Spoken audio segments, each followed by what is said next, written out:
Hivin and Vibin with Dr. Bibi.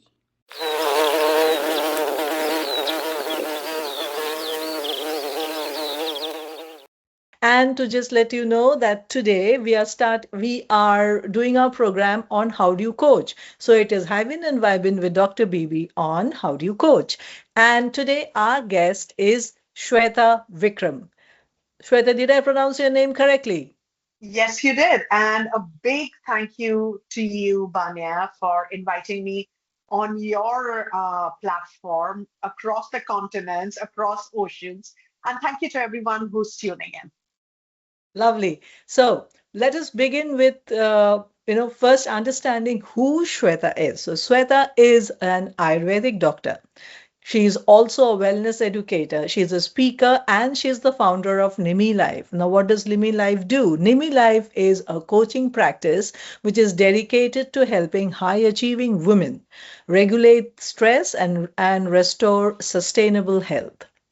So what she also does is what Shweta really does is she blends Ayurveda with nervous system science and trauma informed practices. Now we are going to delve a lot into this, Shweta. I'm going to ask you a lot of questions on this because Sweta actually guides her clients through a personalized coaching that addresses burnout, sleep challenges, and hormonal transitions and chronic stress. She is also the host of The Grounded Leader. This is a podcast, and she is an award winning entrepreneur recognized by the US Small Business Administration. She has an upcoming book, and this is her 15th book. Oh my God, that's a lot of books that you have written, Swetha. Thank you. And it's called The Rhythms of Resilience. Okay, and I will let Sweta talk about the book. But first and foremost, Sweta, let me come to asking what made you decide to be an Ayurvedic doctor? Um, I, I can't be one of those people who says, I woke up one day and this is what I wanted to do. No. So my background was sports nutrition. I worked for Kellogg's. I've always been a writer. So writing has been the foundation. Anything that I'm trying to process, I write, right? And so marketing communication for Kellogg's was completely my dream job. But then, when I was working with certain athletic academies, I just could wrap my brain around why are people from one geographic location where there's, like the ocean and the beach are being asked to eat the same thing as someone who lives on the snow-capped mountains. So these questions always existed. Growing up in a Hindu Indian home, I'd heard about the concept of Ayurveda, my mom talking about healing. I'd seen my grandfather, my mom's dad do yoga, and I thought it was something old people did. The arrogance of youth. I was like, why is he being weird? Like, that was my question. Why is Nana being weird? But, life can be very humbling. Between my own health, losing my parents, I found Ayurveda, which a lot of people, and I demystify it, something that you touched upon, Banya, for the not just the Western, even the Eastern audience. Like I was speaking at a conference, at the World Marketing Conference in Asia last year, and I asked people how many of them knew Ayurveda. A bunch of them had heard about it. I said, no, I mean, do you know Ayurveda? Do you know the three doshas? Literally, amongst hundreds of people, maybe five raised their hands. So we assume people back in the East might know it. So it's basically reminding people it's a mind body consciousness science. Ayu means life, Veda means science, and I got in it to just live a better life, lead a sustainable, successful, sustainable, and reliable life, and be able to help others do the same. Fantastic. So this happened a lot later in life. You spoke about Kellogg's and being in marketing communications with Kellogg's. So which means you actually didn't study to be an Ayurvedic doctor in the beginning of your career. 100%. And I'm so grateful that I didn't. The reason I say it is because, part of becoming an Ayurvedic doctor in the United States is you have to go back to India with your school, stay in the hospital, not just do an internship, stay in the hospital where the patients are for a month, and then you're doing an internship. And when you make these choices later in your life, whether it's 30s, 40s, 50s, 60s, not in your teenage, I think you come to it with a sense of purpose. It's not something you did just out of college because you have these grades and this is what you were supposed to do and this is what your life is going to be. Like my path was not charted this way. This was my purpose. This was my calling. And I'm so grateful I had that. But even to answer your question, I first became an Ayurvedic counselor, a coach, right? Then became an Ayurvedic practitioner. Then few years later became an Ayurvedic doctor. So it wasn't like I woke up and I said I'll become an. It's a lot of work, and I wasn't sure until what stage do I want to be studying my entire life, but until what stage do I really want to be working with people? Is it really illnesses? Is it just lifestyle? I had to be clear in how was I going to be best of service to my clients. It wasn't just about me, it was about other people's healing too. So I'm assuming that that is the reason why Nimmi Life was founded. One of the big reasons, so my mom passed away young and in her early 60s, and it was unexpected. And it was so unexpected that she and my dad were headed to Kashmir the next day. And so she had new clothes, Firan, and things that she gotten stitched that were in her suitcase. She organized a dinner party the night before. And we get a call that she's not well. And I get on a plane. I never got to say goodbye. Like I get on a plane that night with my husband, and I didn't get to say goodbye. And so yes, the doctors were like, "Oh, we couldn't save her." But my whole point, what happened? And because I couldn't find those answers, and I have a lot of respect for Western medicine, so I'm not poo-pooing it, right? It's great for trauma. But like my question was, as I went through my grieving and healing journey, were there signs? Could we have known? What else was the mind and body telling us? Or what else was happening? Because Ayurveda will tell you no one just, and I'm giving an extreme example, so please take it with a pinch of salt. No one wakes up and says, "Oh, I have cancer." There were signs all along. People don't just have heart attacks, people don't just have diabetes. There are signs. And the body shows us signs. Ayurvedic doctors are trained to pick up on those signs and symptoms because we're looking at the root cause of diseases, right? So I think that was, for me, that was Nimmi Life. And also my mother, she wasn't an Ayurvedic doctor, but she was an instinctive healer. And what I mean by that is if someone in the family was sick, she knew how to heal people back to health with food. They were older family members, who had had a heart attack or had diabetes. She knew exactly what to cook along with the combination of Western medication. And the doctors would be like amazed, like, what have you been eating? They would ask that patient. And they'd be like, yeah, she's been cooking. So her kitchen was apothecary. So I grew up in that. She would always tell me, oh, you have body ache. Have the haldi doodh. You have this. You have cold and cough. You're doing kada. So I grew up with that knowledge. So I wanted to honor her memory, her wisdom. But I think part of it was my own healing. Like I never wanted any family to go through what we did. Like you wake up one day and then your mom is gone, and your entire sense of identity changes. And I think I became a parent to my dad. My dad and I were very close, but it's almost like mom is gone. So I became this caretaker. I became this gatekeeper of memories. So that's for how Nimmi Life was born, to honor her, but also to help others. Right. I get the reason now why it is dedicated to women and you work with women. Yes, yes, yes. And I will tell you this. When I was sick once in the hospital, a nurse said to me, she was like, "Do you know more women than men have autoimmune diseases?" And it's because of emotional suppression and repression. So I think it all started to come together for me. Like it's so important to help women. And I work with high performers and high achievers. And I don't mean that in a corporate way, like, oh, what's your bonus? So you're a high achiever. I think a stay-at-home mom who's managing home, children, PTA duties, going to church, going to the temple, going to the mosque, going to the synagogue, going to the gurudwara, being very active in the community, taking care of families. She's a high achiever, right? So and we don't realize how silently we are burning out because no one has ever held space for us. There is space for when we felt sick. There is no space for do you need to pause? And we are conditioned to overperform. And I kept wondering, like, did my mom do that as well? Part of it was that, but the part of it is also, We say we serve the people or we try to heal the people we once were, and there was no one there for us. Not because I'm trying to play victim, just because people didn't know better, I didn't know better. So that's another big reason for women. We are doing so much, our roles have changed, our responsibilities have multiplied, we are constantly multitasking, but aren't we burning out in doing that? And like, I'm not saying don't do that, I still do it, but how can we take better care of ourselves? And that's where I come in as a friend and a guide. Okay, so I am digressing a little. I'm a little curious to know how did Nimmi Life, or was it Nimmi Life, that led you to win the US Small Business Administration?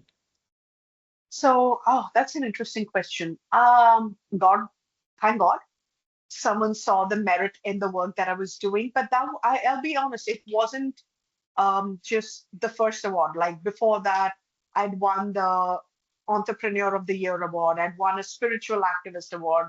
Won the Outstanding Strategist award. So my point being, I think keep doing the work consistently. It's frustrating, especially if you are a solopreneur, if you have a small team, we have small budgets, you're stretched thin, and you feel like I'm doing all this, am I doing this in ether? Is anyone even paying attention? For me, the difference has been I still have those conflicts, don't get me wrong. I'm not above all of this. I might have those conflicts, but I'm not attached to the outcome. And that's Bhagavad Gita for me, right? I'll put in the efforts, but I'm not attached to the outcome. So I think when you do the work, um, people notice. And then I have clients who say that made a difference. So it's pieces of the puzzles when they see like, oh, this one is making, and this award, aside from performance, has also got to do with the impact that you have on the community. I am a trauma-informed yoga teacher. I share yoga. I teach yoga to domestic violence survivors, rape survivors. That's something that I also do. So the community impact is important. When you're working with women, that impact is important. So it's not just about what the business is raking in, but like what's your legacy? How are you impacting? How are you seeing people? How are they feeling seen in your presence? I think it's all of those aspects that led to the award. Right. So there seems to be a lot more of what you do than what is seen. So let me first understand a little more about what is seen right now. Like, you're working with the nervous system science, or you're working with trauma informed practices. So let's talk a little more on that and understand, how do you really guide your clients? You use a personalized coaching, which if I'm assuming is you actually work one on one with your clients. I do. Okay. And how do you Yeah. go about it? Okay, so sure. So I want to first like take a step back and clarify. I do one-on-one coaching. I do workshops. Then I will also do speaking. Like I am traveling to Europe in a couple of weeks because I'm giving a keynote at a conference and I'm teaching a workshop there, right? So and I also write for magazines. So for me, information sharing is a big part of my joy and healing, like educating, right? So coaching, one-on-one coaching is like that one-on-one, but then there is also the group coaching, which looks different whether it's when it's a workshop environment, right? So in a one-on-one coaching, people first book a discovery call, and it's a free discovery call that where they let me know what are they reaching out to me for, and I let them know this will be an assessment of whether we are a fit for each other. It's not just whether you're a fit for me, but if I'm a fit for you. And I tell them what my working style is. I like a lot of humor. Like last week, I was in a meeting, and on the TV screen at this space, there was my name and the name of the event that I'm hosting next week. And a friend of mine was, "Hey, that's you. And look, there's grief." And we said that with a smile. And so that's what she said. But because it's you teaching a grief workshop, we are smiling. So that's what I bring it into my coaching. Just because health can be intense, no one enjoys being sick, right? No one. Because grief is intense doesn't mean the work has to be intense. So there's a lot of humor. There's a lot of me seeing people for who they are. Dr. Gabor Mate says, like 80%, I'm paraphrasing his genius, but I heard him in person last year, last May, and just blew my mind because I've been following his work for a really long time. And he talks about how people start to heal when they feel visible. And that's something very important to me in my practice. That, I really see people for who they are, not what others want them to be. So part of the healing starts there. Then really holding space for conversations. And I am very particular in my one-on-one coaching, Banya, where I will tell people that, hey, I don't work with people where I have to convince you that you need to work on your wellness. You are ready, something is off, and that's where I come to help you. I'm not going to tell you if you have 4 slices of cake every day, it's not good for your health. I'm not talking about weight, I'm talking about health. The same thing, you enjoy a glass of wine, I'm going to just wave because this is a light sensor thing, and so the lights can come on. But it didn't, but it will. So yeah, that's the light in my office.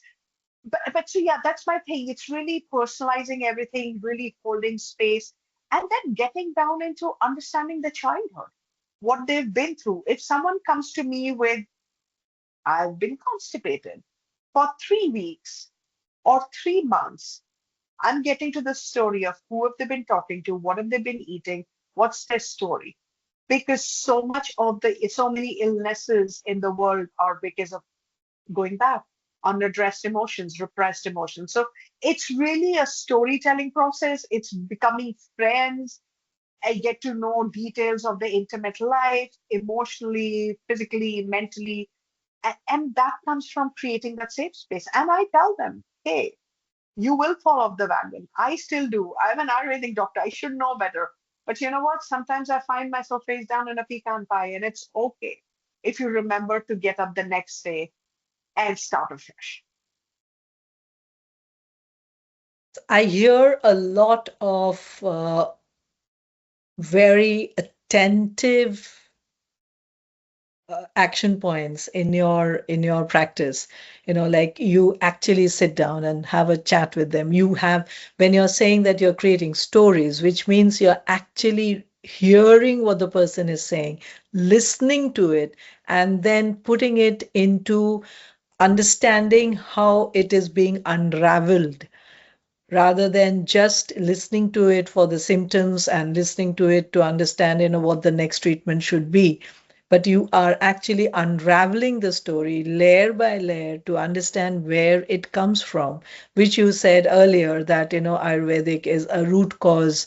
You are looking at a root cause of what has really caused that problem to actually occur, and that could be happening months or days ago or even Absolutely. years And ago. also, yeah, and I think for a lot of people, especially women, they've been dismissed.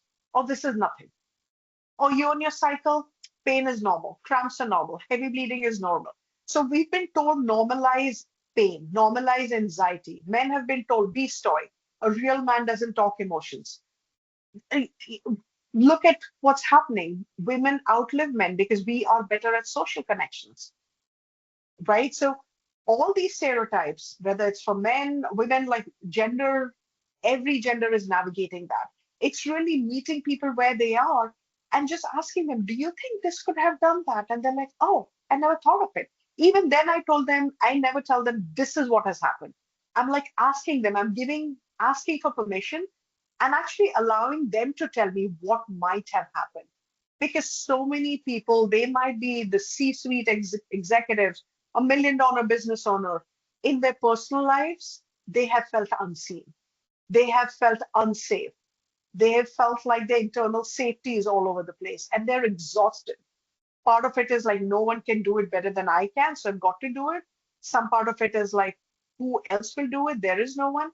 But a lot part of it is people are just dependent on them. And at some point, we break. I totally agree with you. Let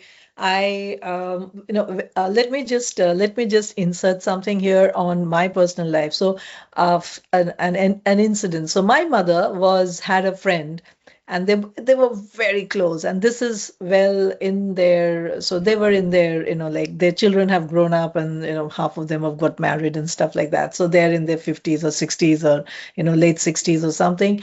But the thing is, they used to go for a morning walk every day. every day without fail, rain, shine, whatever, cold, they would go out for a walk. Okay. And so one day, one of their my mother's friend's doctor said that, oh, your BP is going absolutely fine. What exactly have you started doing? And she said, oh, I have started going for morning walks with, and gave my mother's name, and said, going for morning walks, and we have such a lovely time. So how many rounds do you make? You go for a walk, you go to the horticulture. How many rounds of walking do you really do? Oh, but we don't walk. We actually sit by the duck pond and we talk. I And she love said, that. and he said that was the best medicine that you could ever have, because you're actually sitting over there and doing things, talking about things which you don't really talk about in the polite world. And that really helps, because you're de-stressing yourself, and that's where your BP is lowering. So when you talk about women having and having social connections, this just brought it back to me. Well, thank you for sharing that. That's so beautiful.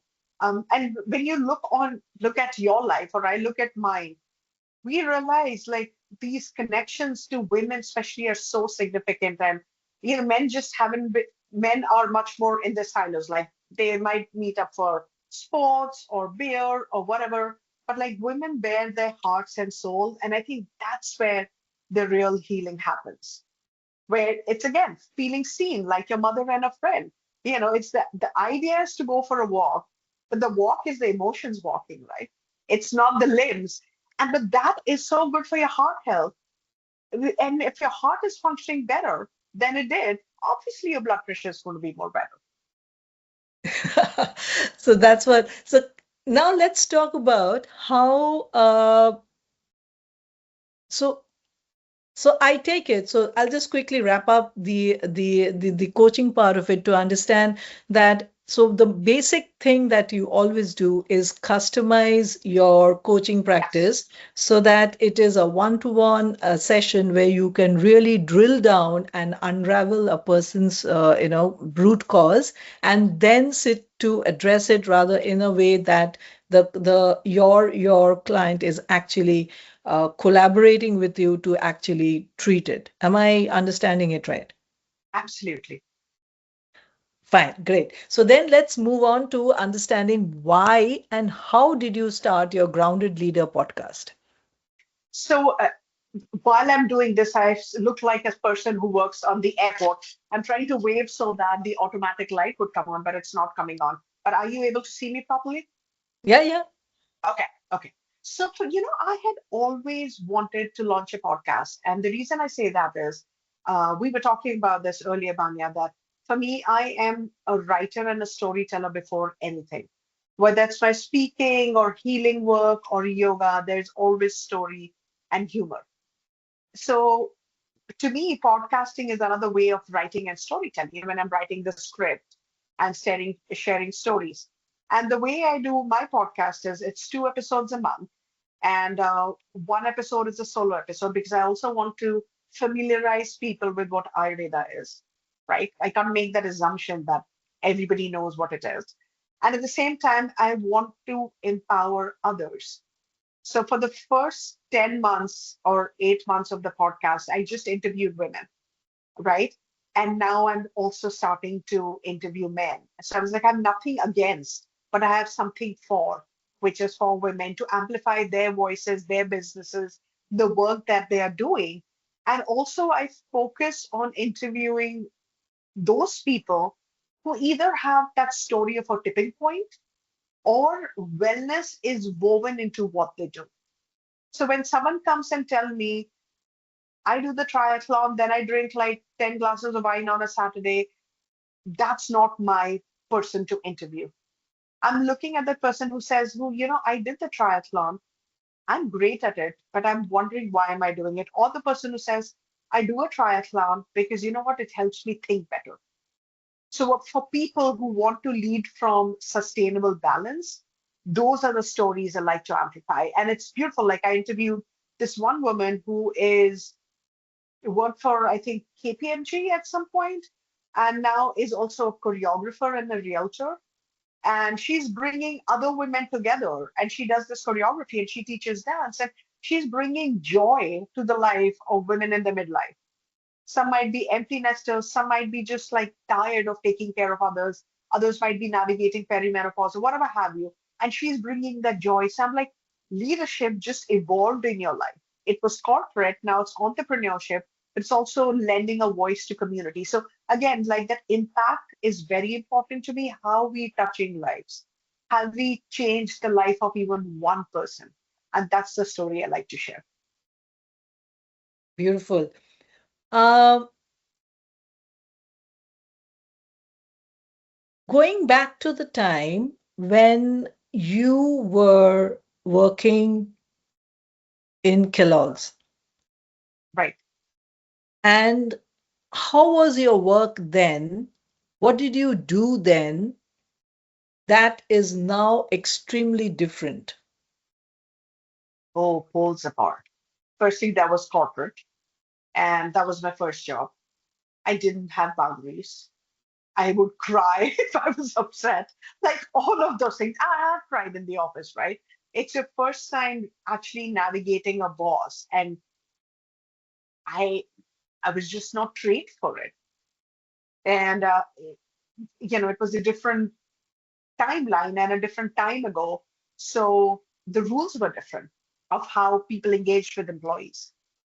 The workplace scenario is different now, so it was more, it almost felt like taking orders. Like, you've been hired, this is what you do, this is what you implement, this is where you go, this is where you have a budget for cab, this is where you walk, this is where you take the train, this is where you fly. It's all of that, right?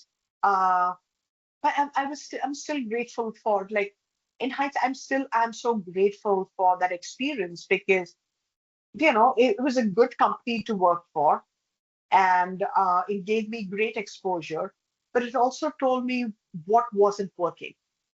And I might not have realized what wasn't working in that moment, but in reflection, I was like, when you do something different, if you're happy in what you're doing, in some ways it stagnates growth, because you'll never try out something new.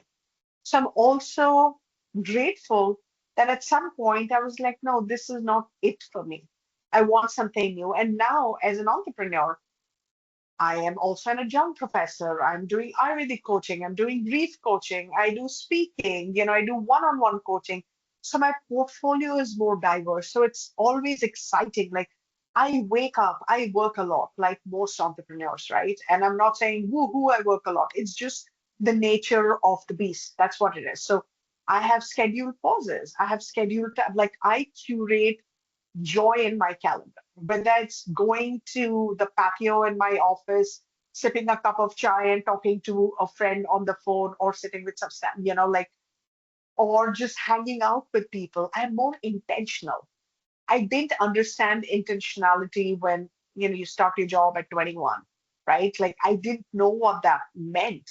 I didn't understand boundaries. Like, if my boss said coming on a Saturday, I showed up. I didn't know no was an answer. I'm not saying no is an answer today, but it's still a negotiation. Sometimes it's a conversation. So I think you grow in confidence, you grow in your practice, and I think you're a better person for it, because you're not reacting, you're responding. I love that because you saying this in a podcast a few weeks ago, I was asked that what do I mean? What does success mean to me? And I had told that person in a lighthearted manner, but the response was actually quite deeper than that. That I can sleep in the afternoon if I want and work the entire night if I want. So that's Beautiful. the freedom. And you're talking about the freedom of being able to do something for yourself the way you want to do it and how you want to do it. Curating is a fantastic word that you have used. So Thank tell you. me something. There are two questions that really come up to my mind. And one of them is you just said that now you have started looking at men too for your podcast Right. and you are talking to men. What makes it so important? There are so many programs now coming up only for women. It's all for women. Right. What is it? I mean, I understand that Nimmi Life is for your mother, and so she is a woman. I get that. But what is it that differentiates a man's emotional capacity and emotional way of looking at things? Because I have men at home. I'm the only woman at home. So I Right. can see the men's perspective absolutely clearly. So but I would like the others to know too, so what is it that men do or don't do that makes it so different for men and women to be addressed? And why is it that we cannot address both of them together? Mm. Oh, that's a beautiful question. That's a beautiful question. So I won't just stay in the lane of the podcast. I'll also bring it back to my coaching, or the other podcasts that I've been on. I think for men, again, it's conditioning, just their DNA and the world that we live in. They, it's one thing they need to focus on for the most part. Women are managing home, the chores, the children, the pickups, the drop-offs, calling this one, PTA calendar, color-coded, yada, yada, yada, the blood work, need to go to the doctor. Our brain is forever multitasking. And men can really do really well if you do one thing at a time. Like I say this with my husband, and I then talk to my other friends. They say the same thing for their husband. They forget half the things. I was like, because they have the privilege of not multitasking all the time, right? So, how they show up is different. Um, but having said that, men have a lot of pressures to not be emotionally expressive. People will keep telling them. One of the people I interviewed on my podcast, and he talks about his burnout, is where when he spoke to other men, it's pretty much like, bro, get over it. Versus a woman would say, like, what can I do? Where can we shift something? Right? Women are more action oriented. They are willing, like, firstly, women are more willing. Even in my practice, the more women wanting to have a conversation than men, right? I see that all the time. The men who do work with me are very intentional. So intentionality differs, or they've like come to the point where they're like, oh, okay, this is impacting my career. So I need to do better. For women, they're like also more curious. I want to do better. Yes, it'll impact my career, my family, and all that, but I want to feel more at peace. So I think how we approach things is different, but both men and women have their separate challenges. Getting through to men might be harder just because a lot of them might not even accept there's a problem that exists. Very often women will go through a problem when men will try to go over it, above it, or around it. You have to go through the storm for that short period to have long-term peace and good health. And men, I don't think, get that in these conversations. They're trying to avoid it. They're like, if I don't deal with it, denial is their armor, is how I would put it very often. Right. Shove it under the carpet. That's what I say always. Yeah. Just so the other question that came to my mind, and that is about how do you really blend the Ayurveda, the knowledge of the Ayurveda, with the nervous system science to make to customize it to your clients, and how do you really go about creating that blending? So I'll share one thing, otherwise I'll end up sharing my entire practice. But I'll share one example. So from an Ayurvedic perspective, there are three doshas, Vata, Pitta, and Kapha, right? So nervous system, we thinking Vata dosha. So oftentimes, like that anxiety, that overwhelm is a Vata dosha imbalance. So when I'm working with a client, that's what I'm trying to address. It'll be through diet, lifestyle, mindfulness, and different strokes for different folks. It's customized. Ayurveda is customized, and the way I approach coaching, it's super customized. So that's the equivalent, right? Like when we Fantastic. talk circadian rhythm, we are talking Dinacharya in Ayurveda speak, but modern science will talk about circadian rhythm. So it's just we are a miniature of nature, and it's reminding humans if we honor nature, we honoring our health. When you look at bears, Banya, or we think of bears, right? What do? Over winter, they hibernate. Nature is telling you, Mother Nature is telling you, use this time to build. It's a time for anabolism, not catabolism, to build, to sustain, to hibernate, to replenish. And then when it comes spring, put the seed so by summer it blossoms. We don't do that. We rush, rush, rush, rush, rush. Why do so many people fall sick towards the end of winter and early spring? We haven't given ourselves the time to turn inward, to rest, to restore, to replenish. So that is Ayurveda. But when you look at Western science, oh yeah, why do so many bugs go around this time of the year? Immunity is low. Why is that happening? Ayurveda is addressing it. Fantastic. Fantastic. This is what I was expecting, and thank you for this answer because Of course. this is what the balancing bit is something that is so difficult to explain to your clients to make people understand that the balance is the core of living a sustained and a thriving life for that. I think Mhm. balance is very much important. um, this is the last question that I'll ask, and this question will be based on all the various hats that you wear. You wear quite a few hats. Right. And what do you do to sustain yourself? How do you sustain your energy? What exactly are, your practices that you follow, and how do you go about it? So my non-negotiable is actually breath work, pranayam.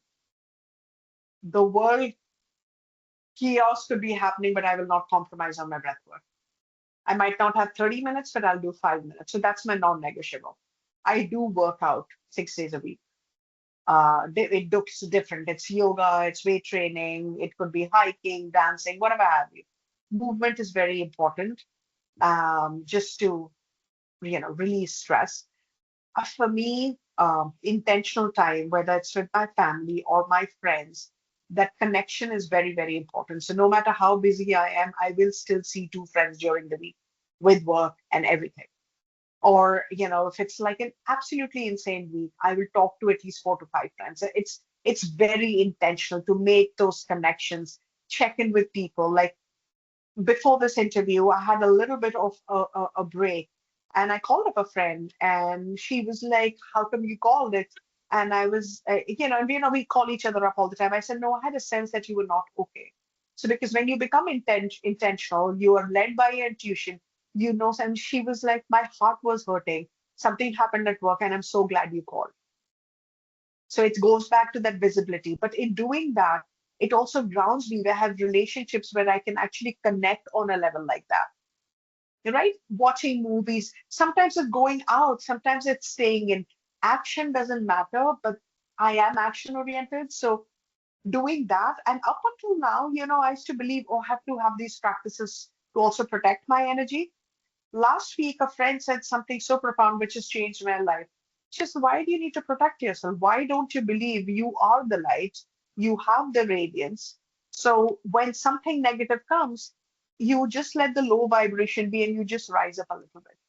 And in hearing that, I have felt a shift.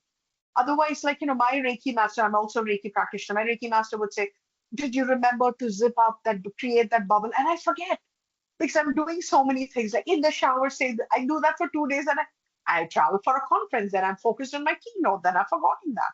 So when my friend said like that practice of believe you have the light, believe you are loved, believe there are people protecting you. And see, even when I say that, my body language changes. Instead of when I say I need to protect, this is what am I doing? Sympathetic nervous system, right? What am I doing? I'm crunching. I'm not breathing okay. That affects my digestion. That impacts my reproductive system. That impacts how I am in my mind. Versus where I say, I am love, I'm relaxing, I'm in my parasympathetic nervous system, I am in rest and digest mode, not fight or flight. Immediately it changes how your nervous system responds. Totally. I absolutely agree with this. And this has been such an amazing conversation. The last thing is, how would you like my audience to get in touch with you? My website, so you can, everyone who's tuning in, you can see my first name and last name.com. That's my website. Find me on socials. I'm pretty active. Banya can attest to that. Um, you know, sign up for my newsletter if you're curious about how Ayurveda can help high achievers. And I really demystify complex concepts for modern day living. I have a blog. If you're looking to understand simple Ayurvedic concepts, you can find them there. Yeah, the link to my podcast is on my website. I write for several magazines, all of my books, everything is on my website. So go to my website, and if you're curious, book a discovery call. It won't cost you a dime. It's 20 minutes. It's free. If anything, you'll have a good laugh. So we laugh together, and who's not healed from laughing? Lovely. Thank you so much, Shweta, for coming here. And it was great having you on Hivin and Vibin with Dr. Bibi. How do you coach? And lovely, lovely talking to you. Thank you so much for having me on your show, Banya, and thank you to everyone who's tuning in or will be listening in. We appreciate your presence. Lovely. Thank you.